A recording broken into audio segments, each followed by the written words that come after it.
Good morning, everybody. So today we're gonna discuss about very important topic, that is prehistory. So ये जो topic पूरा हमारा रहेगा वो इंग्लिश में रहेगा. That is not completely English, not completely Hindi. ये इंग्लिश में रहेगा. So to make it more accessible for larger students. ठीक है? Now, the first question that comes here is, what is prehistory?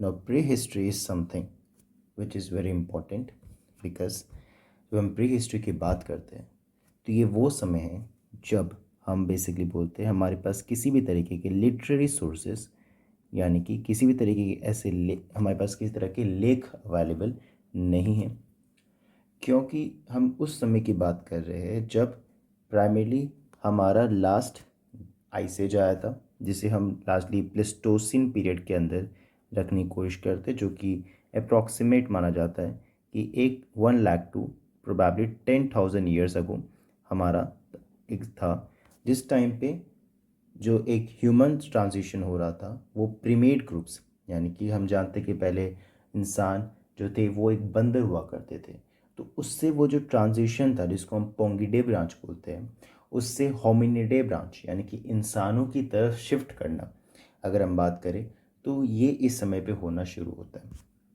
तो ये बेसिकली प्री हिस्ट्री की हम बात करें वो समय जिस टाइम हमारे पास किसी भी तरीके के लिटरेरी सोर्सेज अवेलेबल नहीं हुआ करते थे. तो ये क्वेश्चन हमारे पास एग्जिस्ट करता है, तो फिर क्या ये हमारे लिए क्या इम्पोर्टेंस है इस समय को पढ़ना, इस समय को समझना, जब हमारे पास किसी भी तरीके से कोई लिटरेरी सोर्स अवेलेबल नहीं है, जिस समय हमारे पास कोई मेजर एविडेंसेस इवन से कि ज़्यादा एविडेंसेस अवेलेबल नहीं है. तो ये समझना इसलिए ज़रूरी बनता है क्योंकि 98% के अप्रॉक्सीमेट हिस्टोरियंस, आर्कियोलॉजिस्ट एंड बाकी स्कॉलर्स मानते हैं कि 98% जो ह्यूमन हिस्ट्री है अभी तक का वो इसी पीरियड को बिलोंग करता है. अब क्वेश्चन आता है सबसे इम्पोर्टेंट कि even in spite of the fact कि हमारे पास कोई लिटरेरी एविडेंस नहीं है, जिसको one of the important source, मैं ये नहीं बोलूँगा कि एक लौता सोर्स होता है हिस्ट्री को समझने के लिए, but one of the important source में होता है जो कि कॉन्क्रिटाइज करता है कि हाँ ऐसा कुछ हुआ करता था.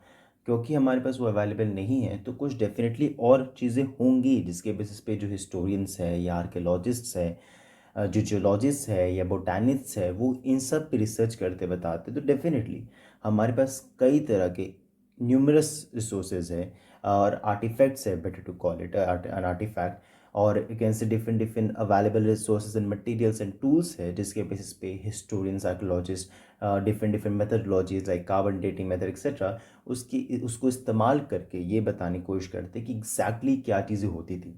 Yes, it is also true कि हम उसे पूरी क्लैरिटी या पूरे एक कॉन्क्रीट बेसिस पे नहीं बता सकते कि एग्जैक्टली यही हुआ करता था, but to a larger extent with lots and lots of debates and discussions एक बहुत हद तक हिस्टोरियंस एक मत पे आते हैं, एक बेसिकली एक कंक्लूजन पे आने की कोशिश करते हैं कि हाँ ऐसा कुछ हुआ करता था ना.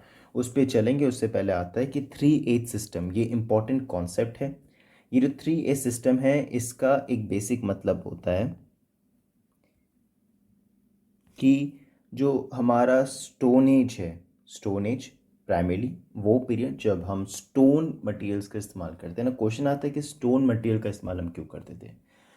तो स्टोन मटेरियल का इस्तेमाल हम इसलिए करते हैं बिकॉज हमें ये बात पता है कि अगर मैं थोड़ा सा यहाँ पे ज्योग्राफी को इंक्लूड करने की कोशिश करूँ तो हमें समझ में आता है कि जब हम बेसिकली बात करते हैं हमारे अर्थ की, तो अर्थ जो है उसमें जो टॉप लेयर हमारे पास आता है, जो बेसिकली क्रस्ट का पार्ट आता है, वहाँ पे अगर हम देखने की कोशिश करें तो हमारे पास ओशियनिक प्लेट है, हमारे पास फिर एक कॉन्टिनेंटल प्लेट है. डेफिनेटली जब हम कॉन्टिनेंटल लैंडमास की बात करते हैं, और हमें पता है कि जब हम बेसिकली प्लेट टेक्टोनिक मूवमेंट की बात करते हैं जो कि एक बहुत ही इंपॉर्टेंट टॉपिक है, तो प्लेट टेक्टोनिक मूवमेंट में हमें ये बात बिल्कुल पता चलती है कि जो हमारा एक कैंटोन है या फिर हम कह सकते हो द्रविडियन कैंटोन है या बाकी जो हमारे पास एक better to call it as Indo Australian plate, Indo Australian plate जो जाके जब कोलाइड करता है with that of the Eurasian plate, तो हमें पता है कि बहुत सारे चेंजेस आना शुरू करते हैं.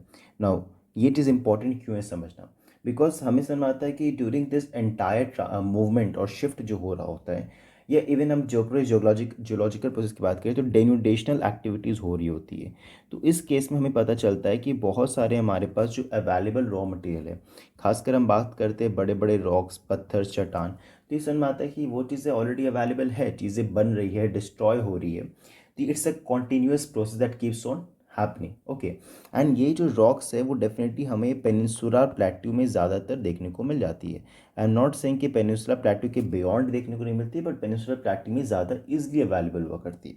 And that is the reason हमें देखने मिलता है कि मेगालिथिक कल्चर क्यों यहाँ पे इतना ज़्यादा डेवलप करता है ना। जब हम बात करते हैं बेसिकली कि ये जो पूरा रीजन, हम बेसिकली बात करते हैं स्टोन का इस्तेमाल क्यों होता था, तो आई एम नॉट सेइंग कि स्टोन बेसिकली एक आपका डिफाइंड स्टोन हुआ करता था। वो वैरी करता था depending on the cranial capacity. अब क्रेनियल कैपेसिटी में यहाँ पे क्या कहने का मतलब है, नॉट गोइंग इनटू कॉम्प्लेक्सिटीज़, इसका मतलब है कि इंसान धीरे धीरे धीरे धीरे इवॉल्व कर रहा था। जैसे जैसे वो इवॉल्व कर रहा था वैसे उसकी सोचने की क्षमता, उसकी सोचने की कैपेसिटी बढ़ते जा रही थी, वो ग्रो करते जा रही थी।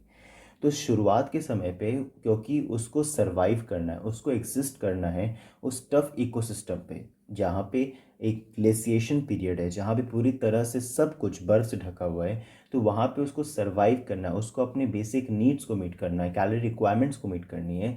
तो डेफिनेटली वो किसको कंज्यूम करेगा, वो कंज्यूम करेगा जो भी उसको एनिमल अवेलेबल हो रहे हैं। ठीक है, बिकॉज हमें पता है कि ग्लेशिएशन में सर्वाइबिलिटी ऑफ प्लांट्स, फ्लोरास ज़्यादा पॉसिबल नहीं हो पाता है। तो उसके पास अपॉर्चुनिटी थी कि एनिमल को कंज्यूम करो, क्योंकि हमारे पास एविडेंसेस ऑफ फायर ज़रूर आते हैं, बट वो अपर पैलोथिक के ट्रांजिशन में आते हैं। तो जब हम बात करते हैं लोअर पैलोथिक की, जो कि शुरुआत का समय होता है, उस केस में क्योंकि फायर अवेलेबल नहीं होता है, जिसकी वजह से उससे जो एनिमल खाना पड़ता है वो होता है बेसिकली रॉ एनिमल। ये चीज़ इंपॉर्टेंट है।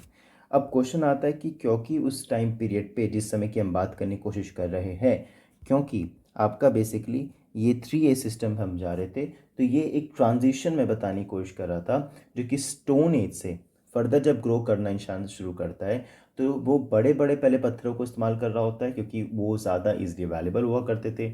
छोटे पत्थरों का भी इस्तेमाल करना शुरू करता है, बट धीरे धीरे जब उसको समझ में आता है कि ये पत्थर जो है वो एक अच्छी यूटिलिटी को सर्व कर सकता है, हमारी मदद कर सकता है जानवरों से हमें बचाने के लिए, हमारे अपने फूड के रिक्वायरमेंट्स को मीट करने के लिए, plus safety and security purpose के लिए भी, तो उसको क्यों ना ज़्यादा इफेक्टिव और शार्प किया जाए।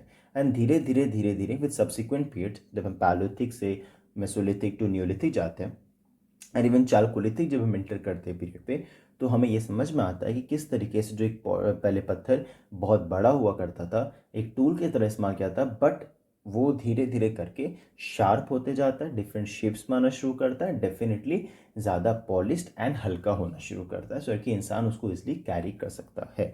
अब जैसे हम बात करें चालकोलिथिक पीरियड, मैंने बात की, तो चालकोलिथिक पीरियड क्या था, ये बेसिकली चालको का मतलब होता है कॉपर और लिथिक का मतलब होता है स्टोन। तो वो पीरियड जहाँ पे हम स्टोन और कॉपर दोनों को इस्तेमाल कर रहे होते हैं। तो ऑब्वियसली बात है कि धीरे धीरे करके इंसान को समझ में आना शुरू करता है कि कुछ ऐसे मटेरियल्स भी है जो अवेलेबल है हमारे पास नेचर में, जिसको अगर हम और इस्तेमाल करना शुरू करेंगे हमारे एग्जिस्टिंग रॉ मटेरियल्स के साथ, तो हम ज़्यादा उसमें अपनी यूटिलिटी को सर्व कर सकते हैं, सबसे ज़्यादा हम अच्छे से अपनी नीड्स को मीट कर सकते हैं।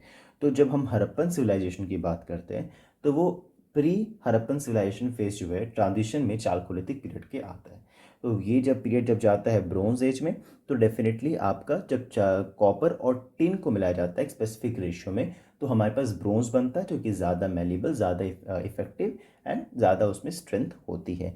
तो ये पूरा कॉन्सेप्ट है जो कि दिया गया था डैनिश स्कॉलर पी एफ शम एंड क्रिश्चियन थॉमसन ने। तो ये चीज़ इंपॉर्टेंट है, इसको देने वाले दो इंपॉर्टेंट डैनिश स्कॉलर थे जिनका नाम था पी एफ शम एंड क्रिश्चियन थॉमसन। ये दो इंपॉर्टेंट स्कॉलर थे जिन्होंने इस पूरे आइडिया को हमें प्रोवाइड करा था।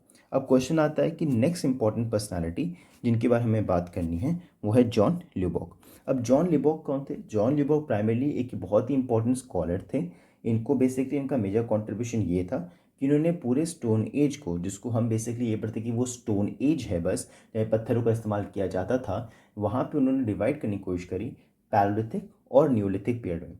क्वेश्चन आता है कि हमें ये बहुत अच्छे से पता है कि जो पूरा स्टोन एज है वो हम उसको डिवाइड करते तीन पीरियड में, palaeolithic, Mesolithic and Neolithic. But इन्होंने मेसोलिथिक को ना डिफाइन करते हुए इन्होंने बोला कि स्टोन एज बेसिकली दो पीरियड में जाता है, जो है पैलोलिथिक एंड न्यूलिथिक। मेसोलिथिक एक ट्रांजिशन पीरियड की तरह डेवलप करता है बाद में जाके, जो कि कनेक्टिंग लिंक की तरह करता है दोनों पीरियड के बीच में। जब ये हिस्टोरियंस को समझ में आना शुरू करता है कि ज़रूर यहाँ पे कोई एक पीरियड था जो कि इस गैप को मीट करता है, डेफिनेटली वो मेसोलिथिक पीरियड की तरह आता है, जिसके बारे में हम बाद में बात करेंगे ज़रूर के तौर पर, ठीक है। फिर हमारे पास आता है एक बहुत ही इंपॉर्टेंट पर्सनैलिटी जिसका नाम होता है एडवर्ड लार्टेट। अब ये जो इंपॉर्टेंट पर्सनैलिटी था, इन्होंने क्या करा था, इन्होंने ओवरऑल जो आपका पैलोथिक पीरियड होता है इसको 3 पार्ट में डिवाइड करा था। अभी क्वेश्चन आता है कि इसको फर्दर डिवाइड करने की रिक्वायरमेंट क्यों पड़ी थी। तो बेसिकली जब हम बात करेंगे आगे पैलोथिक पीरियड की, तो हमें समझ में आता है कि जो पैलोथिक पीरियड है वो बेसिकली बहुत बड़ा एक लार्जर टाइम स्केल को कवर करता है। तो उस टाइम स्केल के अंदर कई सारे चेंजेस, कई सारे इवोल्यूशंस, कई सारे डेवलपमेंट्स होना शुरू करते हैं।